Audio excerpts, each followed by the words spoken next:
Ladies and gentlemen, we are back with another episode of Group Chat. We have a very special guest today. We have Zach White from Sinai Ventures. We're talking about investing this year. Where should you invest your money? We're talking technology. We're talking crypto. We're talking NFTs. And then we're also talking news. Are you one of those people with the green bubble? That's embarrassing. I mean, it's 2022 and you're walking around with the green bubble? Yeah. You're never going to get added to a group chat with that green bubble. No, I mean... Gonna ruin the group or chat. Sex.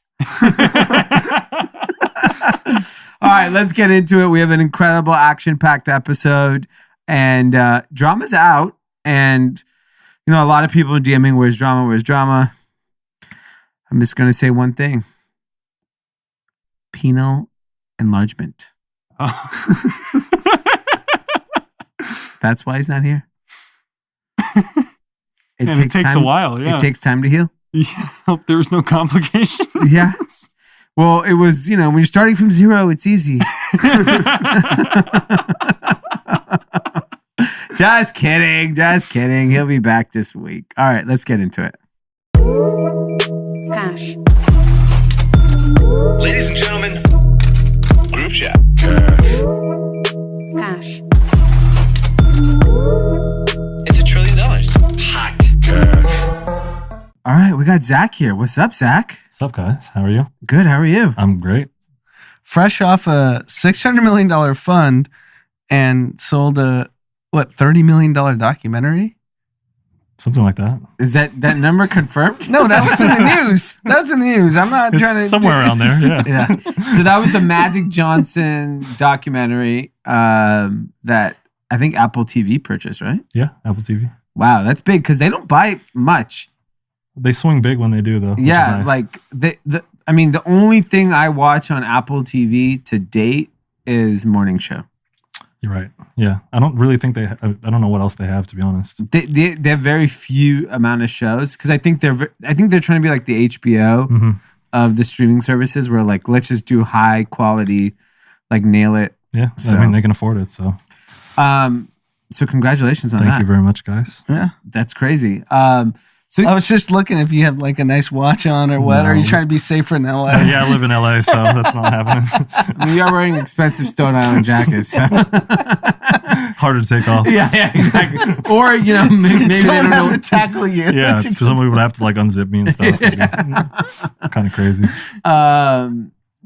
Yeah, so I mean, like, we obviously have a lot to talk about in today's episode. And I think one of the things we wanted to talk about today was really just, one, like, the thing that I actually get asked about most is so many people want to be in venture now. Which is crazy because, like, I would think you'd want to be an entrepreneur first. Yeah. But actually, I get asked more about, like, I want to be a venture capitalist. So when I think about that, I was like, I don't remember an era ever. I never grew up thinking I wanted to be an investor. Sure. And frankly, I still don't. And part of me is like, as a founder, I know 99% of people are full of shit. So it's hard for me to even listen to it. But what do you think has happened where, and it's not even the case where like the investors are the richest people in the room. Right. It's the founder is usually still the richest person in the room. But like you've seen this proliferation of like everyone wants to be an investor now. What is that? I think what people have realized is that the investors start with the money and the founders finish with the money. Yeah. So starting with the money like kind of gives you a very interesting access to like power in a weird way. Yeah. So you kind of start at this like... Because you're in the room immediately. You're in the room immediately. You're talking to the people who are going to end up the extremely wealthy ones. Yeah. And you're kind of like planting your flag and making a name for yourself. And so I think it's kind of like a negative effect of maybe people's ambition to like get to things quickly. Got it. And so it's like, you know, I think that, you know, because once you're at like a big mega fund, you're instantly, you can go talk to anyone. If you work at Tiger or you work at Andreessen, you can just like literally hit up any founder you want, start conversations. And you could be at any level too. It's not like you have to be the partner. If a junior person in any one of these funds hits you up, you're just like, hey.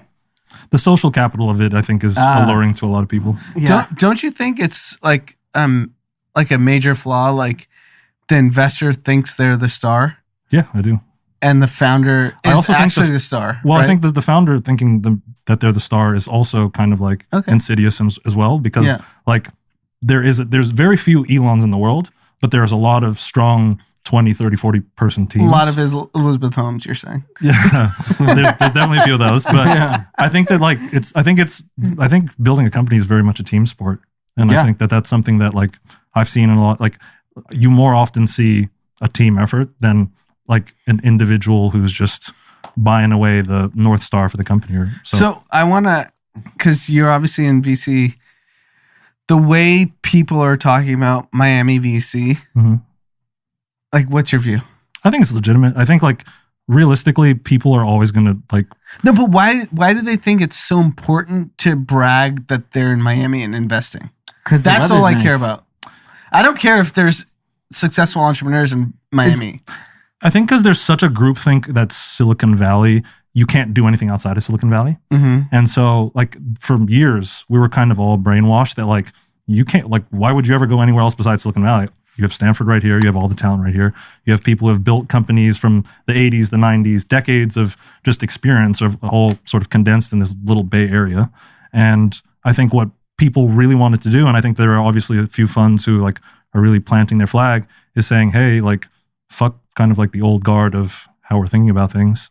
Let's like, it's a sport where you can be agile. You can live where you want. You can pursue the kind of lifestyle that you want. And I think what was weird about this year specifically, or maybe like the last 2 years or so, is it really became more than a lifestyle choice. It also became like a sort of political choice in some ways, a choice on your stance on taxes in some ways, a choice on a lot of things. And so I think that for the first time, people were really just voting with their dollars, as they should, as to, you know, what they thought the best version of life is. Yeah. And I think that, you know, we didn't really have that before. That's interesting. And you think, because like ultimately, and I think Miami's going to work, and I think anything's going to work, because we're just learning now that like it doesn't matter where you live. I mean, frankly, if anything, what I've learned is LA is the hotbed for founders. Every hot founder on earth lives here now. Well, they all come here. And the richest people on earth, Jeff Bezos lives in LA. Yeah. Elon Musk may claim Austin. He's always here all the time. There was a nice house in Malibu just bought too by somebody else who said that they wouldn't leave the valley anytime soon. Exactly. So like you have every major investor, every major founder living in Los Angeles. So is similar reasons, weather, lifestyle, those things. So Miami clearly has all of those things. So it should be the case. But like, there's no more proximity bias just because you're next to Stanford anymore. No. Because it doesn't matter. Well, I think like it's as crazy as it to say, like Stanford probably matters less now than ever. And so the proximity kind of follows suit just because, you know, there's amazing founders all over the world. And, you know, not all of them are in Palo Alto. So like, I think that people are just kind of opening their eyes to like, you know, I see people investing in Pakistan and like really just places that were like persona non grata even 5 years ago, you know? And so I think that it's people are just having a more globalized view, and you kind of have to like chase the yields that we're used to. So the other thing I wanted to ask you is like, when I speak to you, you're very, very well informed. And so when it comes to like, how did you get to this point? How old are you now? 29. 29 years old. So when you went on this path you obviously had like an interest in being an investor. Yes and no. Okay. So how did you go on this path to just being well informed? Because I think a lot of people, that's something that a lot of people always kind of struggle with. It's like, and we probably met you when you're 24, 23. Yeah, probably like 5-6 years ago. Yeah. And so how did you, because like, I'm assuming what you knew then versus what you know now is considerably different. Sure. And like, what work did you put in to get to this point? I think that, because when I talk to you now, you know fucking everything about everything. Yeah, I mean, I'll be very candid. Like, we met 5-6 years ago, and you're obviously a very smart guy, but you're like extremely more smart now than you were 6 years ago. Sure, that's probably fair. Yeah.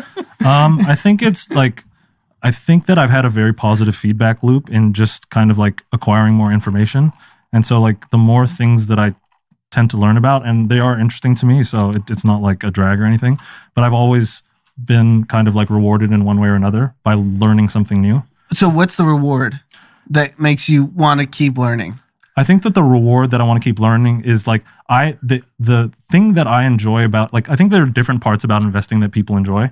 Obviously, everybody kind of enjoys the making money part about it, but like there are people who really enjoy working with early stage teams, and there are really people who like like the later stage stuff. And I think like I've always just been really interested in product, and like I was lucky in the sense that I was like one of the first kids to basically have the internet their whole lives. Yeah. And so I feel pretty native to that, and just trying to always understand what was like the newest and coolest thing happening via that nexus was, I don't know, something that always like came back to me in a good way. Was there a moment where like you're like, wow, I figured this out and now I know this is what I need to do? Yeah, I think it was like early days at Spotify.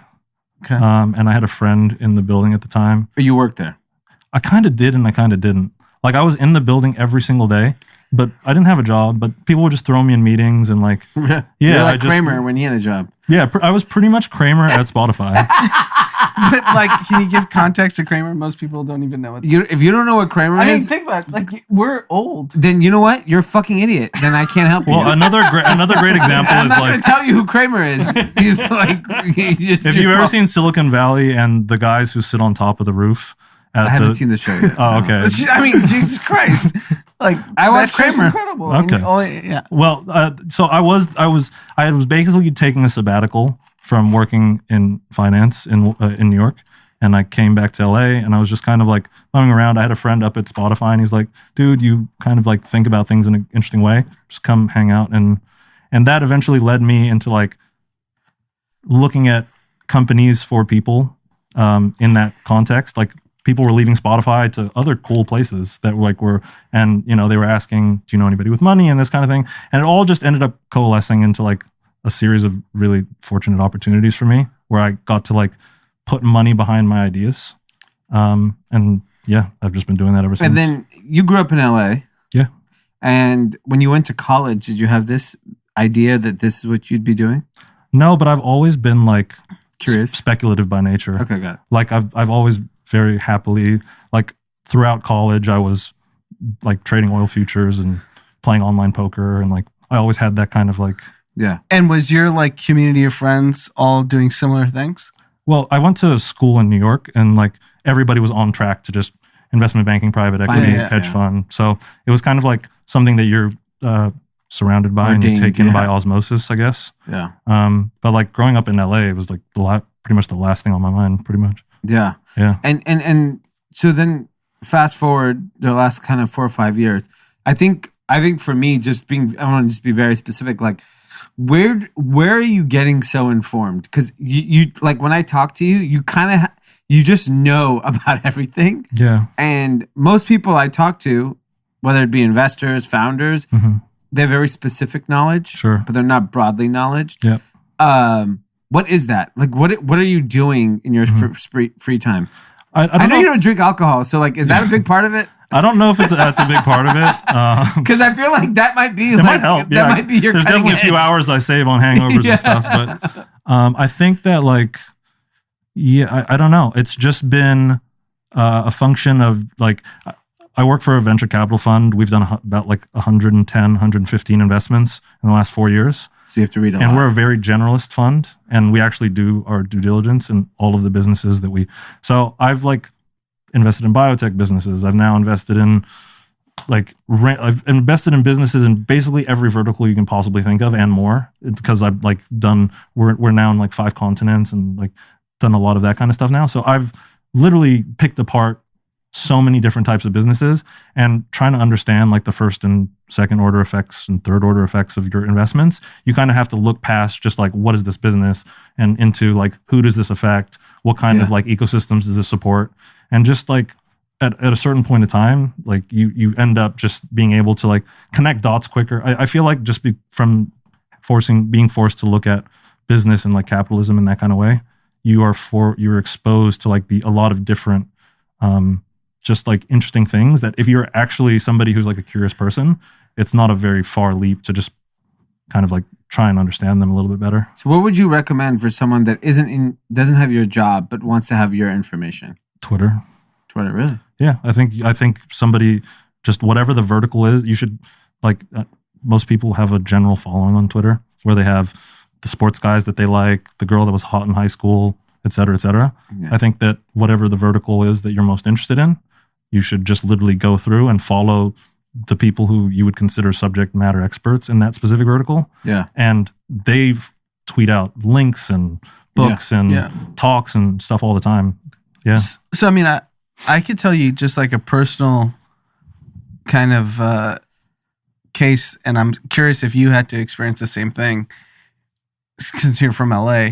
When me, Anthony, and Naj showed up to Silicon Valley, we got laughed out of rooms. Mm-hmm. People were like... Were they actually laughing? Yeah. No, it got to a point where like they were laughing out loud. And I don't believe that. It was pretty disrespectful. I can see disrespect, but I can't see laughing. I've had someone laugh in my face before. I can't imagine anyone laughing at us. It was pretty disrespectful to the point where, Who is it? Let's name a couple people. I don't want to name the names, but there's a couple clown founders we invested in. I could think of her. And, Anthony doesn't mince words. Yeah. So it got pretty aggressive. Yeah. The point is, we came up to Silicon Valley as outsiders. Mm-hmm. And no one took us seriously. Mm-hmm. And we were like, I think we're smart enough to figure out what good businesses are and bad businesses are. And why do you think we're a bunch of like losers that can't figure this shit out? And we did. And we did it pretty successfully. And I'm curious if you had the same experience coming from LA and like not being from Stanford or whatever. Because we had to grind to like get to the table. Mm-hmm. And I'm curious like what your experiences were. Yeah, I mean, I can honestly say that a lot of like what is considered like the way to do things in venture capital didn't necessarily come natural to me, and that probably made me stand out a little bit.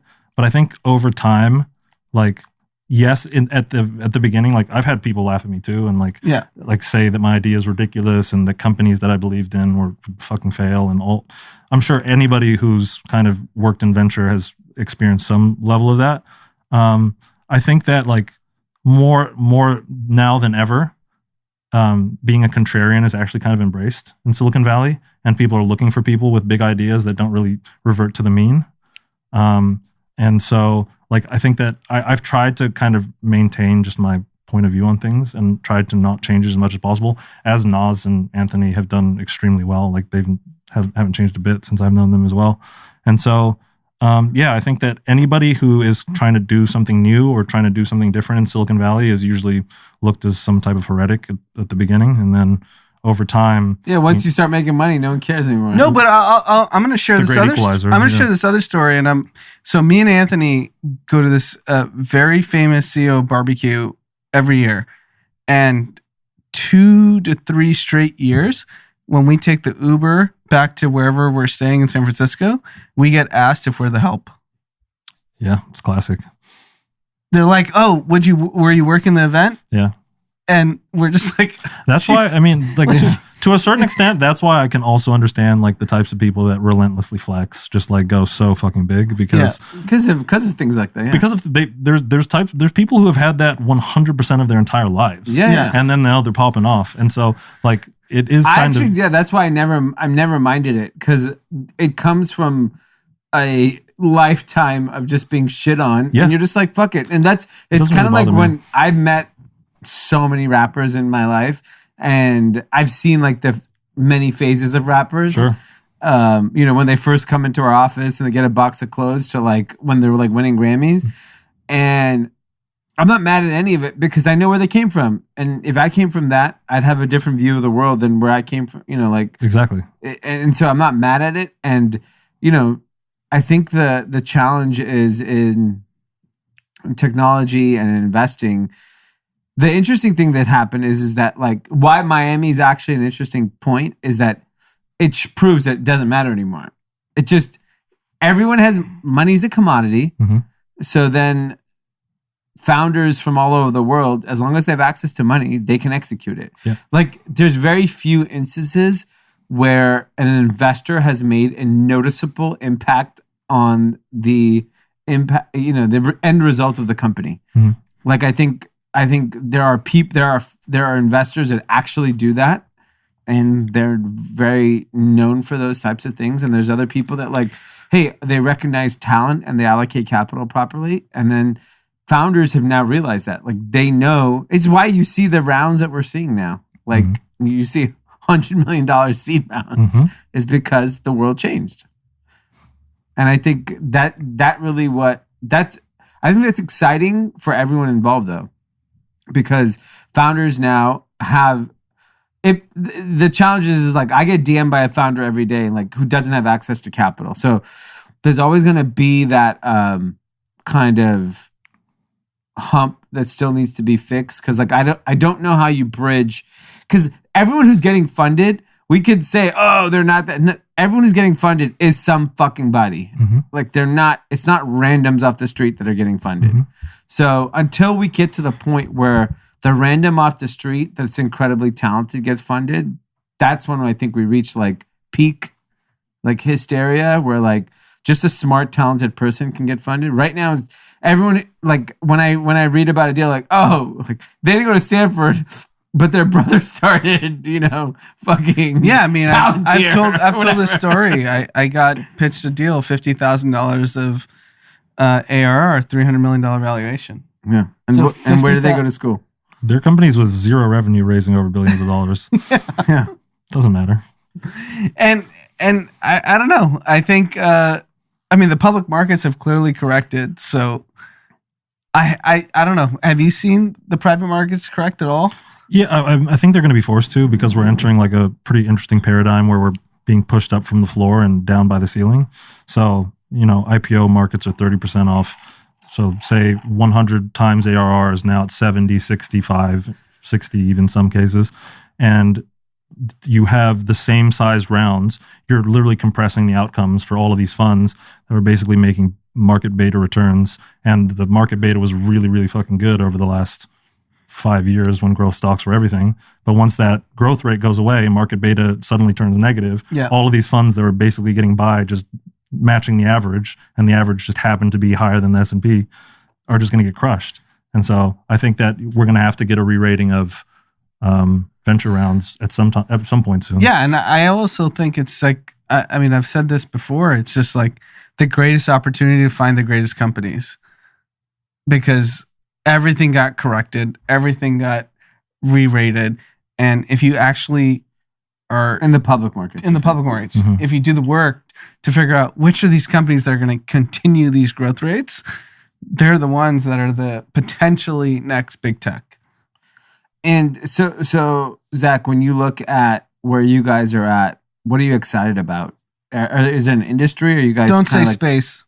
No, I mean, there's some interesting stuff going on in space. I'm not going to hate on space, but I think looking at the world is really interesting. I think I've been really kind of fascinated by how businesses that have worked here are working in other places, and how slight cultural differences mean very different outcomes in products and services, and just like the way that Brazil does things, or the way no alcohol delivery in Pakistan.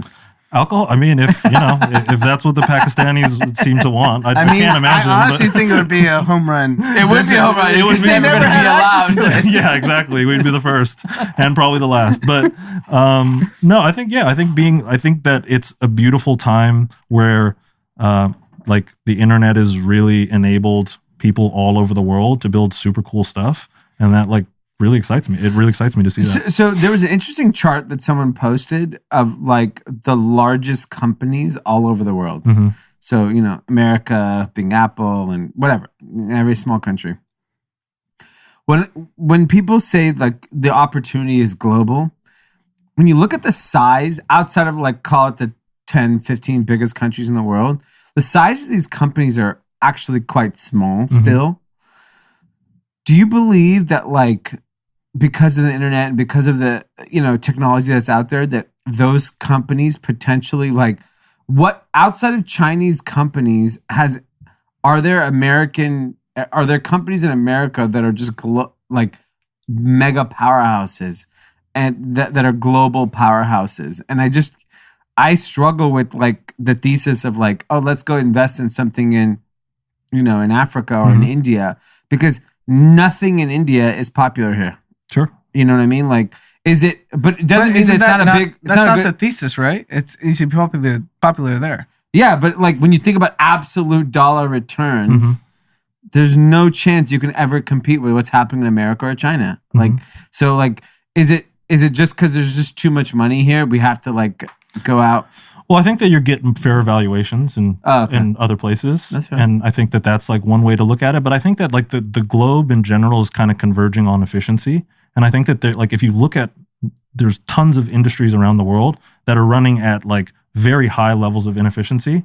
And if you have smart people within those areas that have a very acute understanding of those problems, and you reach a certain sort of like apex of engineering capacity in those areas too, my thesis is that those problems always get solved. And it's our job to really understand what the kind of like upper and lower bands of that problem being solved, what the economic impact of that might be.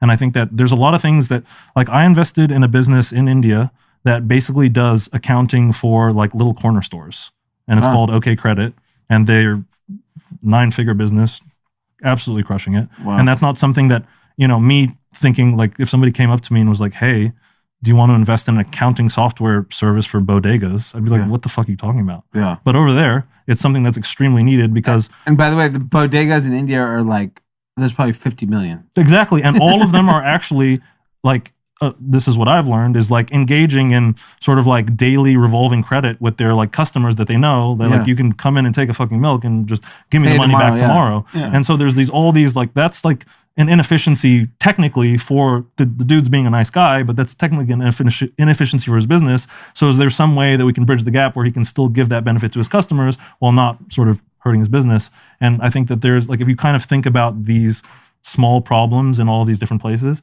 they can very quickly get to very much like larger problems. And if you're solving kind of like that vertical stack of all those problems, I think that's where, like, that's why businesses like Rappi and South America, like, you know, these super apps where they're solving this vertical stack of problems for people who have never had access to things before. I think that is like a very compelling way to think about the future of these places that are just coming online. Yeah, I think he said it perfectly. I think the unlock in third world countries is like so obvious that there's so much value that we just take for granted by using Uber and Postmates and DoorDash and Amazon, that, I mean, most of these people aren't even online in credit cards yet. Yeah, we're spoiled by choice. Yeah. Right? And like once they figure out how to use an app to buy things, like the populations are insane. Yeah. Like if you think about the populations in Southeast Asia, like Africa too. Nigeria's what, like 200 million? I think it's more than that. It's like 240 million people. And largely a young population. Largely young and largely came on the internet within the last like 5 years. Yeah, and then the Middle East, like most of those countries are like sub 25 is the growing population. Yeah. Like I think outside the US is like a very obvious So when you think about it from, let's say you're an entrepreneur, what categories do you like? That if you were going to start a business today, what would you do? If me personally, you could just knowing what I know, or you like, knowing what you know, and you can, let's say you could live anywhere in the world, what would you do? like actually, I wouldn't like I wouldn't kind of feed into anything I just said. If it was up to me right now and I had to go start, I would probably go like move to Switzerland and start like a DeFi business that's like on the bleeding edge of what's legal, and like live somewhere where they're not going to bother me about that until the regulations catch up. I respect that. So in that context, you believe if you were a young entrepreneur today, somewhere in the Web3 universe is where you'd spend your time. If I was a young entrepreneur today, I wouldn't be competing for the chips that are on the table now. I'd be competing for the chips that are on the table in 5 years. And I would want to be the best positioned to be able to make bets for those chips, like in a way that feels like I know what I'm doing. What's your favorite chip? My favorite chip right now? You want me to shill some crypto coins? Yeah. Or you could say Doritos too. It's you can go either way. Yeah. Cheetos, Doritos. I think that like maybe I'll just provide a narrative, because I think that like shilling like individual stuff is kind of like feels weird to me. But I think that there's like I have a sort of pervasive narrative that it's called like like rotating through L1 narrative, which is basically that Ethereum as an L1 is kind of only serves a specific group of people who are like very early on to Ethereum, and gas prices don't really affect their day-to-day lives and the way that they operate. And there's probably a new batch of people that are coming online to Web3 that don't feel as comfortable paying super high gas prices. 20% of their and are just not looking like if you try to mint an NFT today, you're paying $300 plus $300 gas and then another $300 gas to sell it. It's like, it's almost like speeding up the amount of money that people are losing. And I think that to that end, people are eventually going to become a little bit more technically savvy and be able to utilize other chains like Avalanche or Phantom or whatever to Arbitrum. There's like some L2s that are interesting as well. But yeah, I think that those are all interesting places to build because they're also inefficient right now, in my opinion. So I think you talk to younger people more than me and D do. Mm-hmm. With this crypto correction, have you seen like a loss of interest?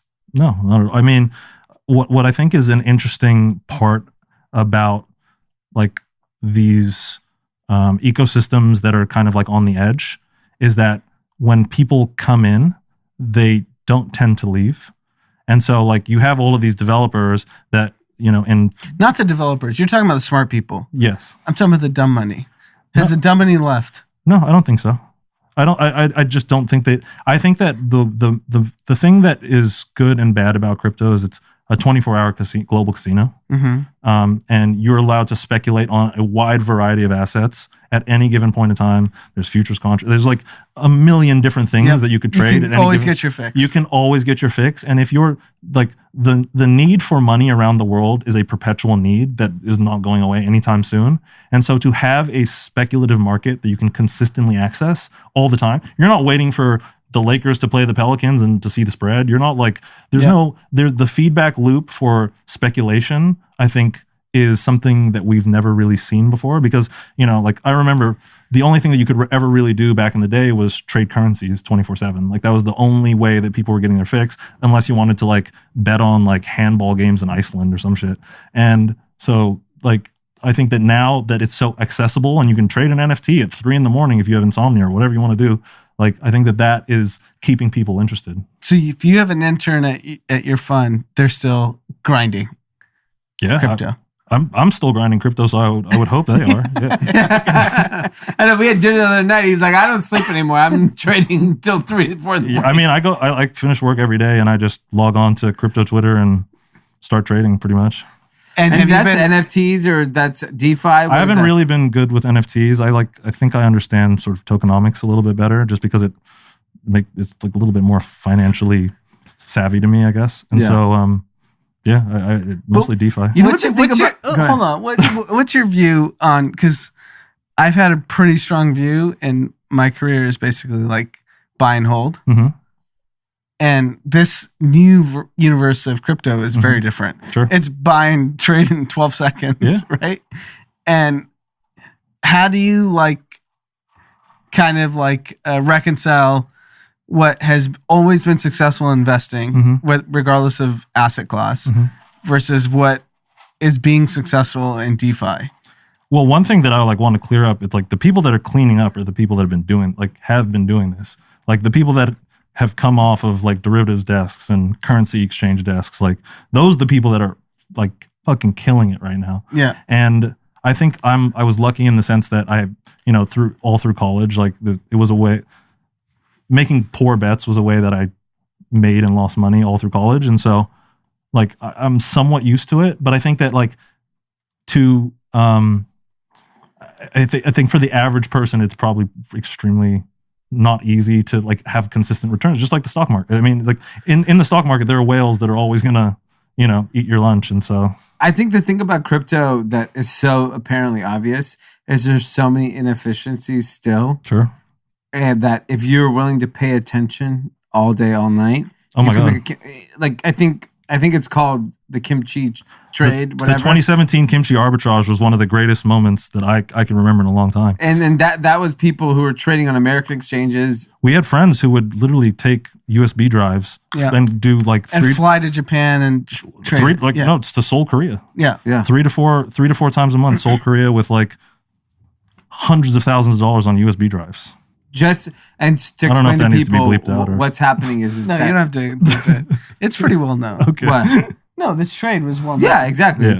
Yeah, the basic idea is that they're like take Bitcoin or Ethereum was trading at one It was price in Ethereum, America. yeah. It was Ethereum. And it was a 10% spread that lasted for like 6 months or 8 months or something. So you basically held Ethereum in America and you traded it in Korea. But you would- have to fly physically. Yeah. Yeah, well, you would buy, let's call it $1 million of Bitcoin here. You would take it to Korea, 12-hour flight that turns into $1.1 million, and then you come home, buy $1.1 million of Bitcoin. And the reason for that was because a lot of Southeast Asian countries have very strict currency controls about the way you can move money out of the country. So places like Korea and Japan have limits on the amount that foreigners can move in and out of the country, and that caused the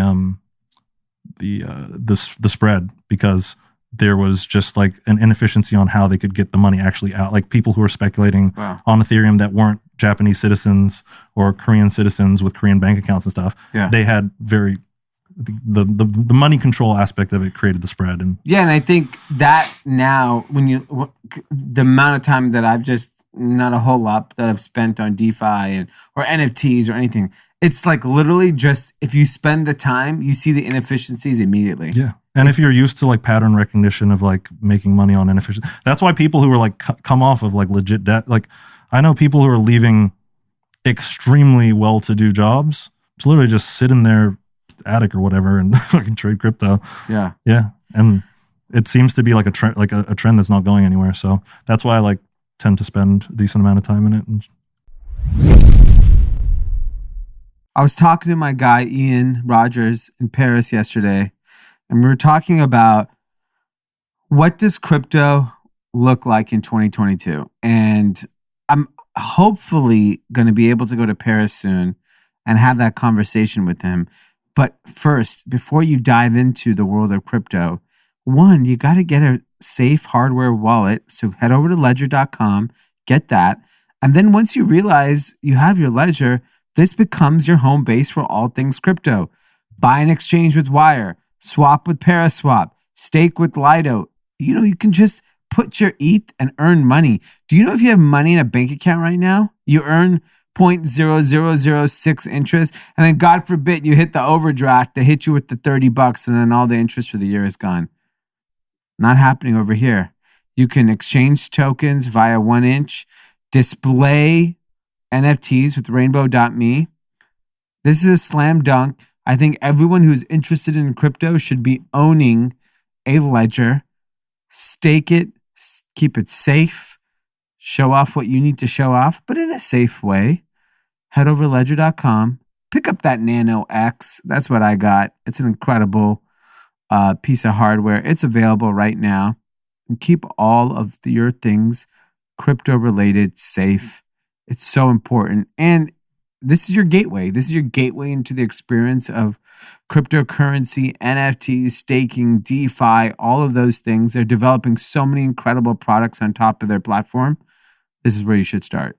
It's 2022. If you don't got one of these, it's like having a green bubble.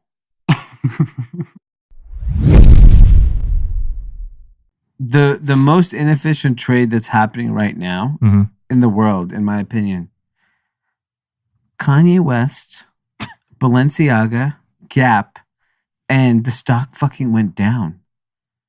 I don't think people understand what that means. I think Wall Street doesn't understand it. Nobody understands.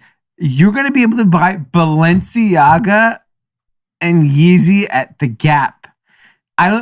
Wall Street has no fucking idea what that means. If I'm the Gap, liquidate everything you have in that fucking store of yours. Turn the whole goddamn store into it. Kanye has the Midas touch when it comes to money. Yeah. Forget everything else he does, and you don't agree with it. He's done very well with women the last 4 weeks because I've been following it aggressively. And like, I saw an amazing photo shoot at Interview Magazine with Julia Fox. I was like, that was an interesting one. yeah, that was Very interesting. I mean, they just met, boom, photo shoot. I like it. Pete Davidson also came out at the Jack Harlow concert. It's kind of dope. Pete Davidson at Jack Harlow. Jack Harlow. I You're love talking Jack about Harlow. Kanye West. Okay. I love Jack Harlow. He didn't come out to an Eminem concert. It's not, if you get an Eminem, I'm like, all right, you give it Jack I Harlow. don't know. I feel like I love Jack Harlow, but it's still like, you know, you're not the same level. You know what's kind of funny to me is like, do you think the Gap is a publicly traded company, right? Yeah. So do you think that in these models of like the hedge funds that are holding Gap, there's a like Kanye pricing metric? No, I actually don't No, think it's yet. completely mispriced. There's a Kanye multiple? Yeah, there should be. And this crazy thing is why I don't get why Wall Street doesn't get it is it happened with Adidas. Mm-hmm. Adidas was a worthless piece of shit company. Okay. Like their shoes suck. No one cares about them. They were dead. They were dead in the water. They dropped their NMDs. They had the Ultra Boost. Actually, good product. No one's paying attention to it. They signed the deal with Kanye.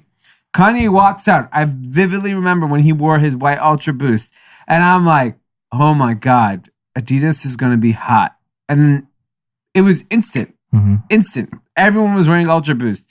NMDs. I think him or his family members were wearing NMDs. And it Jenners were, yeah. Yeah, exactly. Like, you know, you saw Kendall and Kylie, you saw them wearing NMDs and Ultra Boost, and you saw the impact. It was out of this world. It was like Adidas became tens of billions of dollars of market cap was added because Kanye West was affiliated with this company.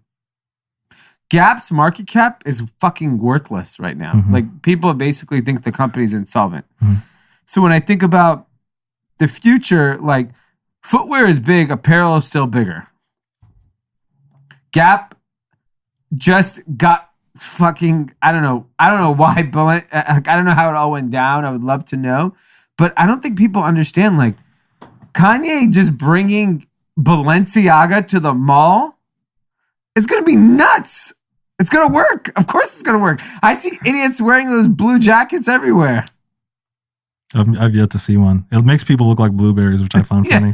Yeah, it's very unflattering. But so Gap's a $6.7 billion company. oh my God. And if you think Now you can't even find a Series C at 6.7 billion. You can get Gap Kanye. It's pretty funny.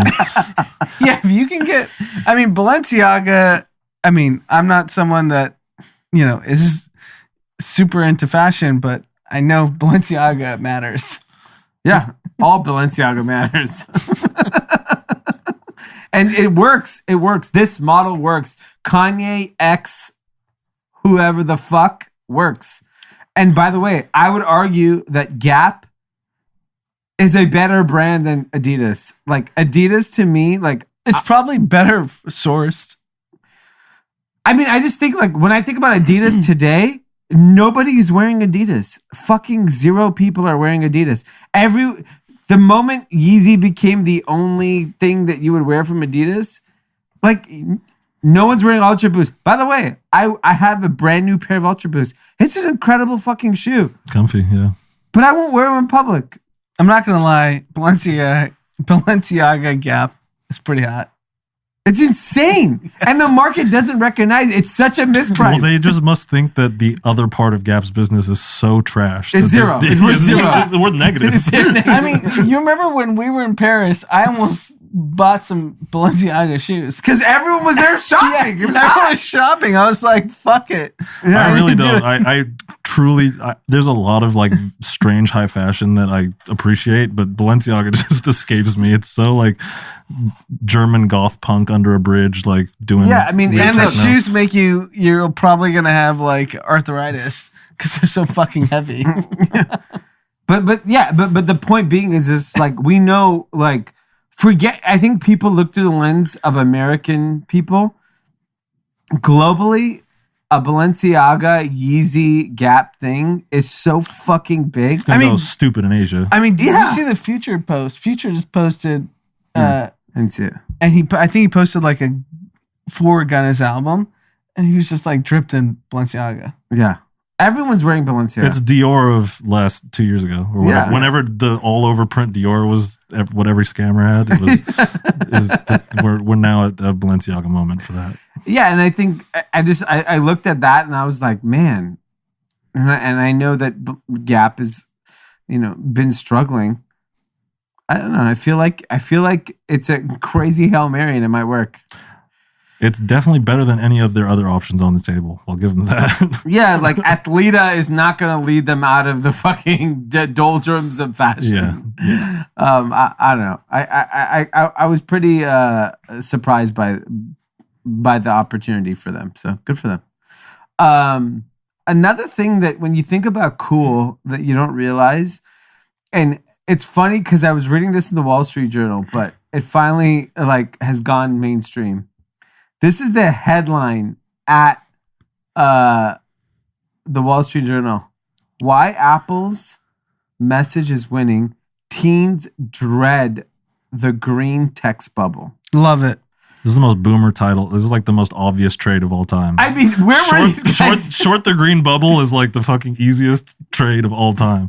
I was, when we were looking at the largest market caps in the world, and by country, Samsung is still like a $500 billion company. They sell more, I think, by volume, or Android does more than iPhone by like units, but in gross dollar volume, it's doesn't Apple have like cheaper options now?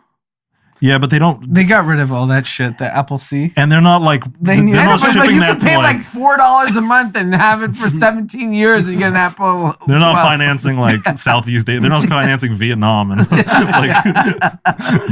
because I can't imagine. So I get in Asia the price difference is material. Mm-hmm. If in America, if I had to choose for not eating out for 3 months and having an Apple versus an Android, I would not eat out for 3 months. Yeah, if you show up in LA and texting with the green bubble, you should leave. I'm in a number of green bubble chats with older people that I know that have money. I think it's stubborn. It's just stubborn pride. It's like, fuck you. Well, where else the green bubble is very popular is like hardcore borderline anarchists in Silicon Valley. No, 100%. There's some crazy successful crypto people that are all green that bubble. refuse to They're blue all bubble. green bubble. They refuse. But to what's blue the bubble. rationale? They think it's more secure. They think, and you can technically hack the Android system to add a bunch of things that aren't necessary. To add something that's not compatible to the Apple iOS is extremely hard. My understanding is that it's somewhat easier through Android. And so you can add levels of privacy and encryption that Apple might not necessarily offer or want you to hack through onto their phone. So I think that really hardcore, dedicated, don't look at my shit type people are green bubble for life. Those guys are jerking off all day. No, 100%. The two most successful crypto people I've ever met, I saw them in a meeting and they were green bubble bubbles. guys. I know, flip phone guy. How about that? Yeah, I mean, and then there's the other guy. This is completely different, from the tech savvy the guy. iPhone 1 guy. Yeah, That's tough. That's that's just I'm so rich. The rich I don't guy want you from to the FaceTime Hamptons. me. It's iPhone 3, and they purposely pull out the shittiest iPhone. It's the worst. Yeah. That's the worst. When you're enough, you have to choose a side. You can't be fucking stuck in the middle. Yeah. Just be I'm so rich, I don't want you to FaceTime me. Fuck you. Yeah, that's fucked up. Yeah. But it was interesting that I think for young people specifically, when you look at all the features, there's a group FaceTime feature now on Apple it's amazing. If you want to just hit all your friends. And wasn't that your guys' company party? Fucking house party. House party. Good times. We didn't make any money on that. Yeah. You didn't get any share of Epic. Where'd it go? Epic? It went to Epic and we got screwed. Damn. That's pretty epic. I think we got 20 cents on the dollar. Oh well. Did we get money? It was literally 20 cents on the buy some dollar. Fortnite skins with it. But in the article they talk We about couldn't afford the Balenciaga Gap. I can tell you that much with what we earned from that investment.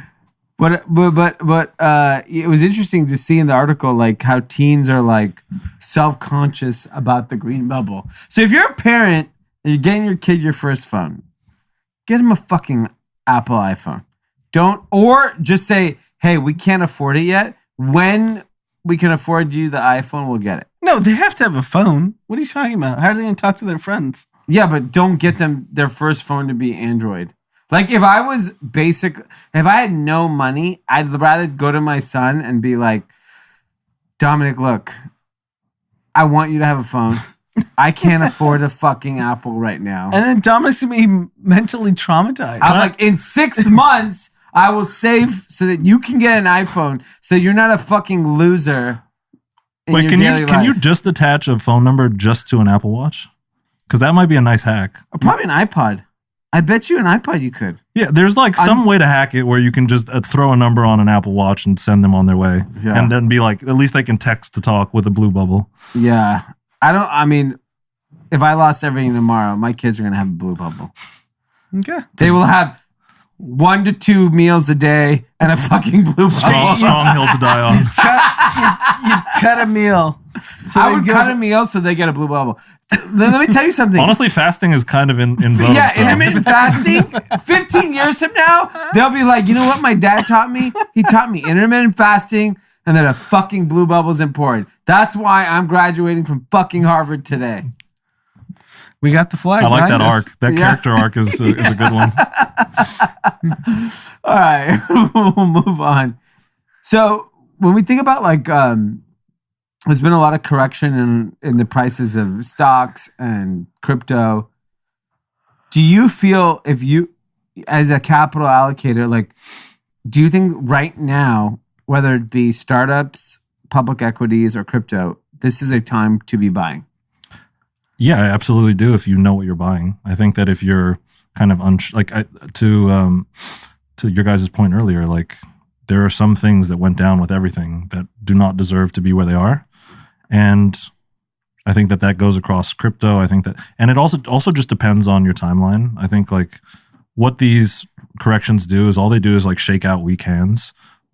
The people in the crypto industry, nobody was really selling, and growth tech stocks, I'm sure a lot of the large pension funds and stuff were rotating out, but people who really believe in businesses that are super strong, I don't think have changed that narrative just yet. And so, yeah, I think that it's just the Fed was kind of weird last week, and they kind of surprised us, and people were, what seems to be happening is it's going to be a liquidity drying up event, and people are just trying to hold on to as much liquidity as they can while they have it. So if you were to give a target for S&P 500, Dow, NASDAQ, what do you think happens this year? I think we'll have a middling year, probably single digit. Single digit, yeah. Single digit either way. I don't know. Up or down? Up or down, yeah. And then give me your Bitcoin price target, Ethereum price target. It's really tough because I think that all of this is unfortunately extremely correlated to where they take the rates. And so if we get under 3 rate hikes next year, I think we'll probably end up positive on everything. If we get more than 3 rate hikes next year, we'll probably end up negative on everything. And if there's, if the government does exactly what they say, I think most of it is already priced in. But, the competency of the government is nothing that I ever bet on. So, So I need a price. Bitcoin. Ethereum. Next year, I'll go. This time next year. 70. Okay. 70K. I'll go higher. Ethereum. I'll go higher. I'll go Ethereum 8K because I think it closes the gap. Okay. What do you think? I think Bitcoin will be at 100K, Ethereum 10K plus. That's a very common narrative. I think that's what a lot of people believe for sure. And then do you think any of these other projects, is there anything that you think will just break out in the next? Oh yeah. There's a lot of stuff, but it's do you think that's I don't know if we have the time to dependent on the Fed, or do you think that's just dependent on the success of the project? I think it's just dependent on the timeline. I think that people are building people are building right now the infrastructure of that everything else is built on for normal people and the future. Yeah. What I think is a really important trade that I'm thinking about is the idea that DeFi will support most of the functions that people never think about on a daily basis, but there will be some like on ramp to those DeFi applications that seems very familiar. And so there's probably going to be like a website or an application that like, feels Web 2, but is actually technically Web 2.5 because it's run on DeFi on top of like something that is very familiar. And so I think that is probably like a pervasive trade over the next 3 to 4 years, like really onboarding people that are never going to be technically proficient enough to play in DeFi or any of these things like full time. And then over time, I think that, there's like a lot of assets that will probably be foundational for those developments that are like great trades right now, in my opinion. No financial advice. If you're long Web3, I would assume you're short condoms because no one's fucking. That's probably true. I was gonna say you're gonna be longer Web 2 because the only way you're gonna get to Web 3 is because of Web 2. Well, I think that there's a Web 2.5 that people should be very long. And, Well, yeah, and the 'cause I current think- Web 2 is gonna be Web 2.5.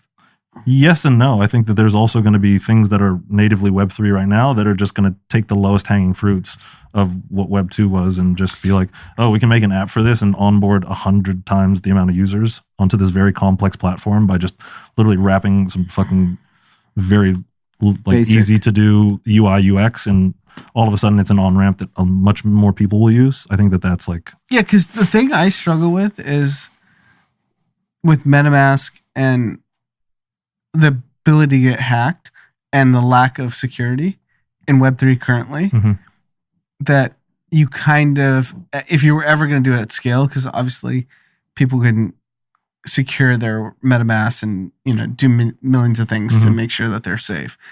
And I just don't believe at scale the way Web3 currently operates can grow at scale because it takes so much sophistication to make sure that you don't get hacked and make sure you're secure.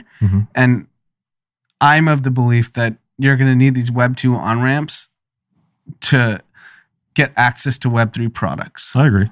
But I think that like to your point, you're absolutely correct because the average person can't even remember to like lock their fucking car. So how are they going to remember their 16 seed freight? Or to not send it to somebody inadvertently, like that they don't like. There's a million ways to fuck up in crypto, and there's like I know, I've learned. So I think that like to your point, yes, I think that there will be these natively Web 2 things that like reach upwards into Web 3, but I also think that there are people that are like some of the most technically proficient people that I've ever seen that could bang together an app on top of like a Web 2 app on top of this very complex DeFi platform that they've been building for the last 3 years. And all of a sudden it becomes extremely accessible for you, me, or anybody in this room to earn 20% yields when the bank is giving out 2.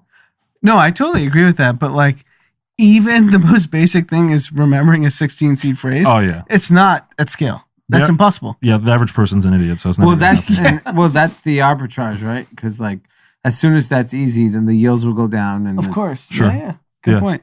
And It's a very good point. being technically proficient is yield. Like that. That's value that you've created for yourself. Basically. Yeah, and I think right now on DeFi, like there's yield. You just have to more than you know what to do with. To be honest. Yeah, exactly. You just have to know how to navigate the world in a safe way. Yeah, that's interesting. So you got 10 grand. If you had 10 grand and you don't have time, what would you invest in for this year? Probably like Curve CVX maybe. I think that like I don't even know what that is. So it's like this could be another 55 minutes, but like liquidity is obviously the thing that people look for most in DeFi, and like there's literally wars being fought right now for liquidity on platforms, and that's being fought. What's being fought over is this platform, this liquidity providing platform called Curve, and yeah, I think that it's going to be like one of the most contested and locked up. Like I think that the float is going to get much smaller because people are going to lock it up, and if I put 10K into Curve not too long ago, so something that I practice what I preach. Okay, all right. And then publicly traded company that you love. Coinbase. Yeah, love that. Yeah, Buy Coinbase. I'll speak up Alan's book for sure. Coinbase and coupon. Let's go. I think that I'm somebody who's like traditionally been like very founder driven in my investing thesis. Like I really like put a lot of weight into, because it's very hard to predict where a company truly will end up or go, but it's very easy to, it's not easy, but it's easier to like understand who is the person that's going to take them there and like be able to weather the storm and, you know, actually believe in the business to such an extent that like, you know, external factors don't really matter. And I think that Brian is definitely one of those people. And I think the team that he's built around them is like the best in class, and the way that they work with government regulators and kind of are always, you know, like setting the pace for everybody else. He bought $133 million house. You don't think he's just gonna party and? I think he will, and I hope he does. But like, I think that he also is like very mission driven person, and is really like, he believed about this shit when everybody didn't care. So now that everybody cares, I feel like it behooves him to care even more. So, you know, he could have given up a long time ago and been straight. But okay, that's a good one. All right. Well, thank you for coming. Thanks for having me. That was fun.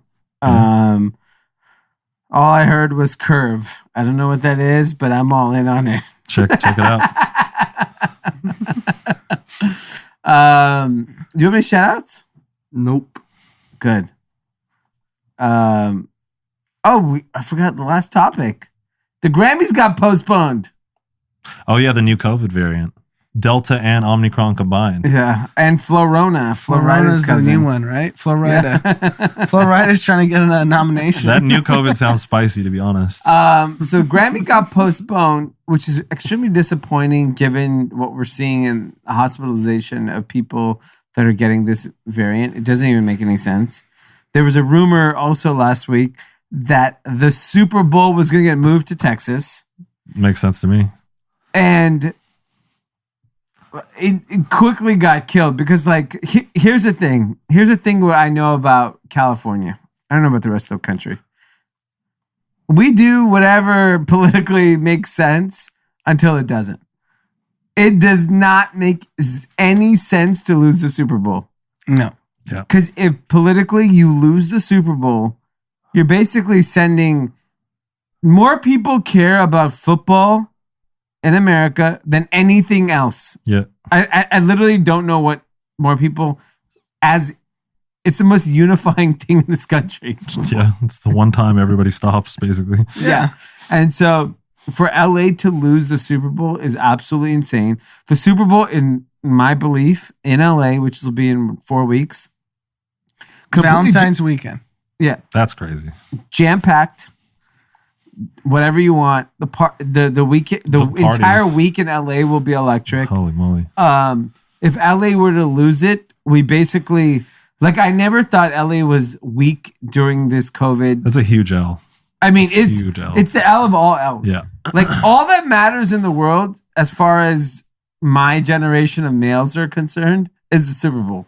Nothing else matters. Yeah. What else? It's just 364 days, and then there's the Super Bowl. And it's a week of the Super Bowl. The whole thing. Like, there's nothing that matters. If you're a guy that likes sports, Super Bowl is it. The thing is, it's super. We would go wherever it went. Yeah. If it went to Dallas, we'll go to Dallas. I was considering just going to Dallas for the week anyways, just because I don't want to get stuck in LA wearing a mask and not being able to have any fun. I'm like, you know what? I'll come back on Sunday. Jerry's World's going to be fine. Dude, that's crazy. Do you think that SoFi is sweating that, the SoFi Stadium? Just because I'm sure it was underwritten that like within the first X amount of years we have to have a Super Bowl to make this economically viable. So like, who are the? Oh, you mean the Cronkies? Yeah. Like we spent $6 billion on this. Yeah, there's like $7 billion in the stadium. Like I'm sure a decent chunk of that was thought to be coming from the fucking Super Bowl going to be there. This is what's happening. Cronky showed up in Napa at French Laundry with Gavin Newsom. Went to the bathroom, put his hand around his neck and said, you know what, guys? We're having the Super Bowl in LA. I don't give a fuck about Omicron. I don't give a fuck about anything. This is happening. I mean, my prediction is Gavin Newsom will be at every hot party. That'd be interesting. That's one person you don't really see out in LA, but I would love to. I'm sure he would get some interesting feedback throughout the night. We'll see him. If he has the Super Bowl here, he should do his victory lap. Will you take a picture with him if you see him? Yeah, Just be 100%. like, hey, Mask Governor on or Newsom, mask off. Governor Newsom, I need a picture, please. I would take 100%. I would take a picture of them. Mask on or mask off. I have no, yeah, exactly. I have no shame. What do I care? I think he's. I'm like him. I'm just trying to get, I'm a squirrel trying to get a nut. I think he's gonna be everywhere. Of course he is. He has to make sure it happens and then go take your victory lap. I kept the Super Bowl in California. These crazy doctors wanted to kick it out. He really has to take wins where he can get him at this point, and this seems like an easy one. But Yeah. never like the local government here never fails to fuck things up. He'll so. be indoor dining at Craig's. Don't worry. He'll do the Craigs for sure. That's like an obvious stop in his week. I don't know if Delilah will let him in, so I'm not gonna Yeah, there's a few places that his food's getting spat in The for Joe sure. Rogan episode with John Turgeon and Yeah, that might have sealed the deal for him there. All right. Well, I don't think we have anything else. Incredible. Thanks for coming by. Always insightful. Where can people find you on social media? Are you on social media? No, I don't really do that. Okay. Yeah. So can't find you. No shout outs. No shout outs to your, Socials. yeah, to your Discord handle. All right. Well, have a great week. Kind of this is the first official week of the year because I was shocked at how many people were not at the office last week. Very surprised. what are you surprised about? That No one's extend- coming ever back. No, I'm just saying even just That I'm extendo still vacation. vacationing. I was like, whoa, really? That's I did see some St. Bart's Instagram posts today. Same. okay. Those people are rich. What the fuck? But also, fine. like- if you're rich, I'm okay with that. Yeah, but also 11 days in St. Bart's sounds fucking miserable. No, I would. I have FOMO over that. Holy fucking shit. I mean, That's I so much average French food just being stuffed down your throat. I would 11 love to days. float into that second week and still be in January January 13th. 9th. Yeah. Just, Same as someone who had a newborn and is a kid, I'd be at St. Bart's for a month if I could. March 13th. Happy New Year, St. Bart's. No one's there. Season's just over. you and Nikki Restaurants Beach by closed. yourself. Is Nikki Beach still going off tonight? Sadly. For Probably. sure, right? Right this, I don't know, 12:38 over there. Yeah. Yeah, Nikki's Beach is always good. So you think it's just this total scummy crew right now? I think it's the people who just don't have work to get back to. Yeah. Yeah. But that's the same people the week before. Yeah, agreed. I think they've been holding it down for a bit. Yeah, I love it. I aspire to be in that position. I want one to day. be not having to do that as well. All right, guys. We will see you back on Tuesday. Thank you, Zach. And get back first week in the new year if you're just coming fresh off the plane off of St. Bart's. Fresh off the Yes. Barts. Yeah. Bye-bye.